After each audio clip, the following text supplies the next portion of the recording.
అమావాస్య రోజు చేసే పనుల్లో తగిన జాగ్రత్తలు తీసుకుంటే దరిద్ర దేవతని ఇంటి నుంచి తరిమివేసి లక్ష్మీదేవతను ఆహ్వానించగలుగుతారు. ముఖ్యంగా అమావాస్య రోజు చేయకూడని పనుల గురించి శాస్త్రం ఏం చెబుతోందంటే, సూర్యోదయానికి ముందే నిద్రలేవాలి. ఆ తర్వాత కూడా నిద్రపోతే జ్యేష్ఠాదేవి మీ ఇంట్లో తిష్ట వేసుకుంటుంది. అమావాస్య రోజు తలస్నానం చేయకపోవడం కూడా దరిద్రమే.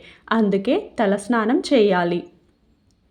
ఎట్టి పరిస్థితుల్లోనూ కూడా అమావాస్య రోజు కొత్త దుస్తువులు ధరించకూడదు. మధ్యాహ్నం సమయంలో నిద్రపోరాదు. అమావాస్య రోజు రాత్రి భోజనం అస్సలు చేయకూడదు. మధ్యాహ్నం భోజనం చేసి రాత్రి పలహారం తీసుకోవడం ఉత్తమం. అమావాస్య రోజు ముఖ్యంగా తల్లిదండ్రులు లేనివారు పెద్దల పేర్లు చెప్పి నీళ్లు వదిలితే ఇంట్లో శుభ ఫలితాలు ఉంటాయి.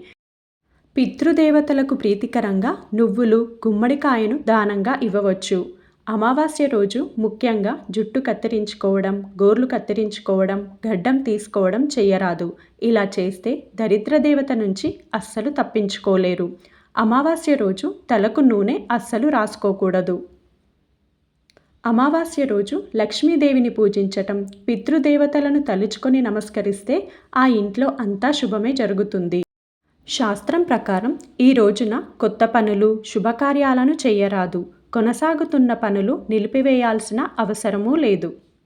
అమావాస్య రోజున పసిపిల్లలను సాయంత్రం వేళ బయటకు తీసుకురాకూడదు. ఈ రోజున అన్నదానం, వస్త్రదానం చేయటం విశేషం. లక్ష్మీదేవి పూజకు అత్యంత అనుకూలం.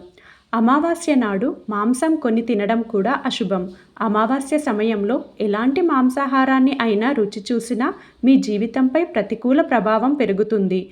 ముఖ్యంగా అమావాస్య సమయంలో మీరు గోధుమలను కొనుగోలు చేయకూడదు. చెడు ప్రభావం చూపుతోందని అంటున్నారు. ఈ రోజున నూనెను దానం చేయటం మంచిది. ఇది శనితో అనుసంధానించబడి ఉంటుంది. మీ జీవితంలో శని దోషాన్ని వదిలించుకోవడానికి సహాయపడుతుంది.